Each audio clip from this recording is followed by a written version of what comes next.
महानुभाव, आप सभी का बहुत बहुत अभिनंदन। नेशनल एजुकेशन पॉलिसी, राष्ट्रीय शिक्षा नीति के संदर्भ में आज का ये इवेंट बहुत ही महत्वपूर्ण है। इस कॉन्क्लेव से भारत के एजुकेशन वर्ल्ड को नेशनल एजुकेशन पॉलिसी, राष्ट्रीय शिक्षा नीति के विभिन्न पहलुओं के बारे में विस्तृत जानकारी मिलेगी। जितनी जानकारी और ज्यादा जानकारी ज्यादा स्पष्ट होगी, फिर उतना ही आसान इस राष्ट्रीय शिक्षा नीति का इम्प्लीमेंटेशन भी होगा। साथियों, 3-4 साल के व्यापक विचार विमर्श के बाद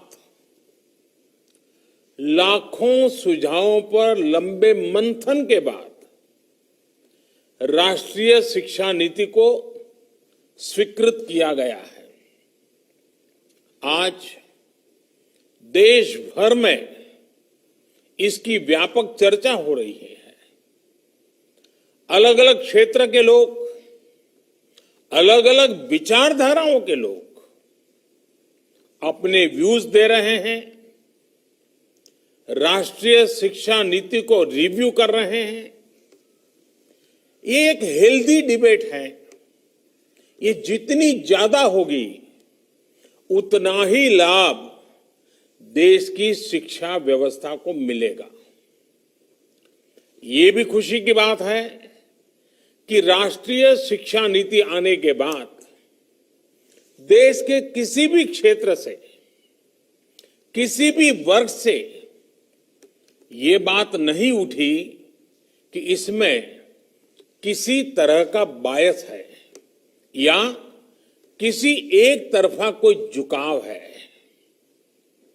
ये एक इंडिकेटर भी है कि लोग बरसों से चली आ रही एजुकेशन सिस्टम में जो बदलाव चाहते थे, वो उन्हें देखने को मिले हैं।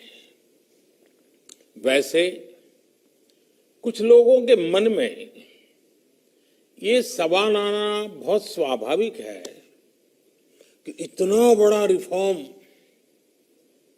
कागज पर तो कर दिया, लेकिन इसे जमीन पर कैसे उतारा जाएगा।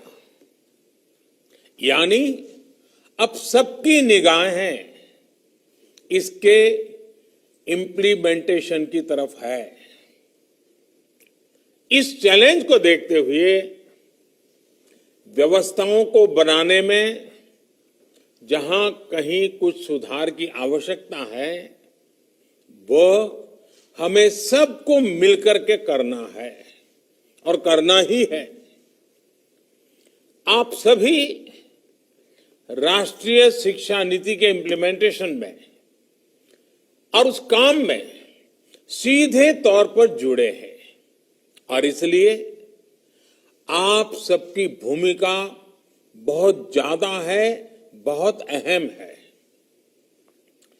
जहां तक पॉलिटिकल विल की बात है, मैं पूरी तरह कमिटेड हूं, मैं पूरी तरह आपके साथ हूं। साथियों, हर देश अपनी शिक्षा व्यवस्था को अपनी नेशनल वैल्यूज के साथ जोड़ते हुए अपने नेशनल गोल्स के अनुसार रिफॉर्म्स करते हुए आगे बढ़ता है। मकसद ये होता है कि देश का एजुकेशन सिस्टम अपनी वर्तमान और आने वाली पीढ़ियों को फ्यूचर रेडी रखे, फ्यूचर रेडी करें। भारत की नेशनल एजुकेशन पॉलिसी, राष्ट्रीय शिक्षा नीति का आधार भी यही सोच है। राष्ट्रीय शिक्षा नीति 21वीं सदी के भारत की, नए भारत की फाउंडेशन तैयार करने वाली है।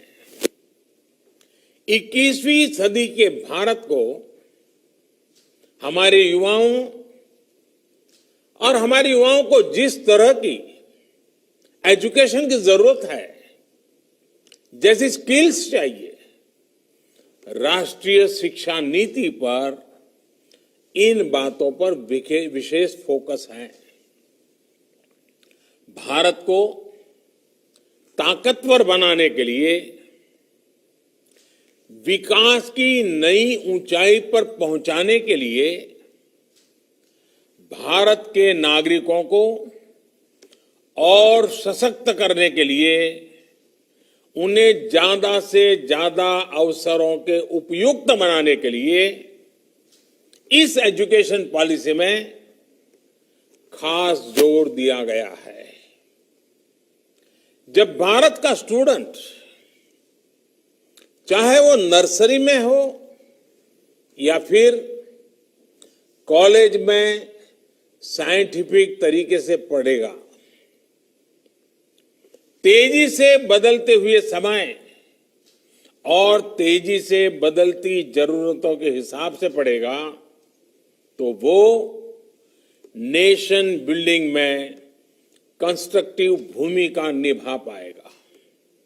साथियों, बीते अनेक वर्षों से हमारे एजुकेशन सिस्टम में बड़े बदलाव नहीं हुए थे। परिणाम ये हुआ कि हमारे समाज में क्यूरोसिटी और इमेजिनेशन की वैल्यूज को प्रमोट करने के बजाय भेड़ चाल को ही प्रोत्साहन मिलने लगा था। कभी डॉक्टर बनने के लिए होड़ लगी, कभी इंजीनियर बनाने की होड़ लगी, कभी वकील बनाने की होड़ लगी।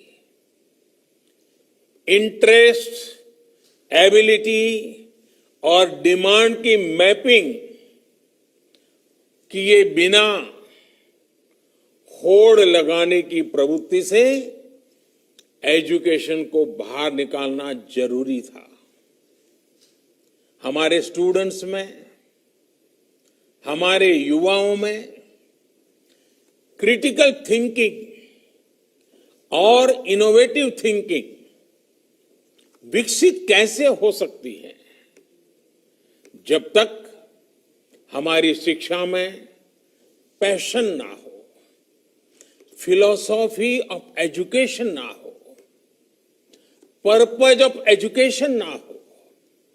साथियों, आज गुरुवर रविंद्रनाथ ठाकुर की पुण्यतिथि भी है। वो कहते थे, उच्चतम शिक्षा वो है जो हमें सिर्फ जानकारी नहीं देती, बल्कि हमारे जीवन को समस्त अस्तित्व के साथ सद्भाव में लाती है। निश्चित तौर पर राष्ट्रीय शिक्षा नीति का बृहद लक्ष्य इसी से जुड़ा है। इसके लिए टुकड़ों में सोचने के बजाय एक होलिस्टिक अप्रोच की जरूरत थी, जिसको सामने रखने में राष्ट्रीय शिक्षा नीति सफल रही है। साथियों, आज जब राष्ट्रीय शिक्षा नीति मूर्त रूप ले चुकी है, तो मैं उस समय और सवालों की भी चर्चा आपसे करना चाहता हूं, जो हमारे सामने शुरुआती दिनों में आए थे। उस समय जो दो सबसे बड़े सवाल थे, वो यही थे कि क्या हमारी शिक्षा व्यवस्था हमारे युवाओं को क्रिएटिव, क्यूरियोसिटी और कमिटमेंट ड्रिवन लाइफ के लिए मोटिवेट करती है। आप लोग इस क्षेत्र में इतने वर्षों से हैं, आपने अपना जीवन शिक्षा के लिए खपा दिया है, समर्पित किया है। आप लोग इसका जवाब बेहतर जानते हैं। साथियों, हमारे सामने दूसरा सवाल था कि क्या हमारी शिक्षा व्यवस्था हमारे युवाओं को एम्पावर करती है, देश में एक एम्पावर्ड सोसाइटी के निर्माण में मदद करती है। आप सब इन सवालों से भी परिचित हैं और जवाबों से भी भली भांति परिचित हैं। साथियों, आज मुझे संतोष है कि भारत की नेशनल एजुकेशन पॉलिसी, राष्ट्रीय शिक्षा नीति को बनाते समय इन सवालों पर गंभीरता से काम किया गया। साथियों, बदलते समय के साथ एक नई विश्व व्यवस्था, एक नए रंग रूप और व्यवस्थाओं में बदलाव, एक नई विश्व व्यवस्था खड़ी हो रही है। एक नया ग्लोबल स्टैंडर्ड भी तय हो रहा है। इसके हिसाब से भारत का एजुकेशन सिस्टम खुद में बदलाव करे, ये भी किया जाना बहुत जरूरी था। स्कूल करिकुलम के 10+2 स्ट्रक्चर से आगे बढ़कर अब 5+3+3+4 करिकुलम का स्ट्रक्चर देना इसी दिशा में एक कदम है। हमें अपने स्टूडेंट्स को ग्लोबल सिटीजन भी बनाना है और इसका भी ध्यान रखना है कि वे ग्लोबल सिटीजन तो बने, लेकिन साथ साथ अपनी जड़ों से भी जुड़े रहें। जड़ से लेकर के जग तक, मनुष्य से मानवता तक, अतीत से आधुनिकता तक सभी बिंदुओं का समावेश करते हुए इस राष्ट्रीय शिक्षा नीति का स्वरूप तय किया गया है। साथियों, इस बात में कोई विवाद नहीं है कि बच्चों के घर की बोली और स्कूल में पढ़ाई की भाषा एक ही होने से बच्चों के सीखने की गति बेहतर होती है। ये एक बहुत बड़ी वजह है जिसकी वजह से जहां तक संभव हो 5th क्लास तक बच्चों को उनकी मातृभाषा में ही पढ़ाने पर सहमति दी गई है। इससे बच्चों को और बच्चों की नींव तो मजबूत होगी ही, उनके आगे की पढ़ाई के लिए भी उनका बेस और मजबूत होगा। साथियों, अभी तक जो हमारी शिक्षा व्यवस्था है उसमें व्हाट टू थिंक, मैं बहुत जिम्मेवारी से बोल रहा हूं, व्हाट टू थिंक पर फोकस रहा है, जबकि इस शिक्षा नीति में हाउ टू थिंक उस पर बल दिया जा रहा है।